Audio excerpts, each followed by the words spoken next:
pair of gloves and some common sense, and away you go. For some, there's no resting while pesky plants invade. Shawnigan Lake business owner Randy Paisley made it his quest to find an easier way to get to the root of the problem.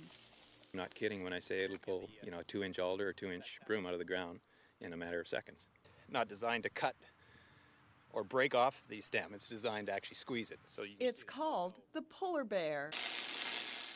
Paisley's modified design of a similar tool was originally manufactured at the family's home. It started back about 6-7 years ago. I started a non-profit group in Shawnigan Lake called the Shawnigan Lake Preservation Society. One of our main objectives was to have broom pulls.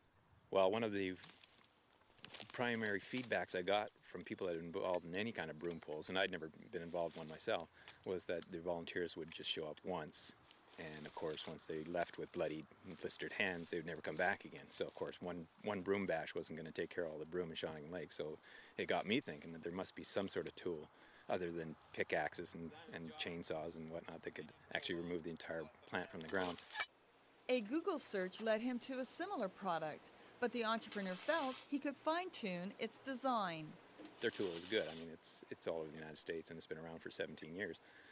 But I'd found a flaw in it that I thought needed to be addressed, in the fact that it got me thinking how I can produce my own tool that had more of a center pull as opposed to a side. I'd never welded before, but my brother had a little box welder, and I started putting pieces of steel together, and I had some pretty crude Flintstone type tools when I first started. They were about 20 pounds, but they worked.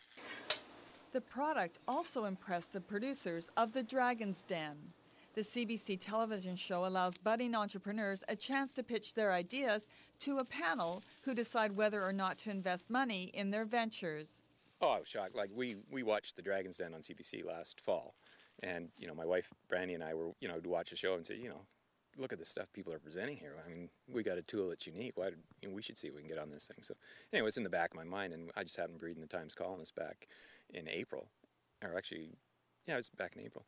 And noticed that they were having auditions that day. We can't tell you the outcome, but it now has a manufacturer. Randy suggests trying the tool on other annoyances like small trees, even rebar. And, might you ask, is there a drawback? When I started building the tool, I just thought, was I noticing the broom more? And the more tools I built and the more developing I did, it just became more and more abundant. And I didn't think, it wasn't my imagination, it's just getting worse and worse.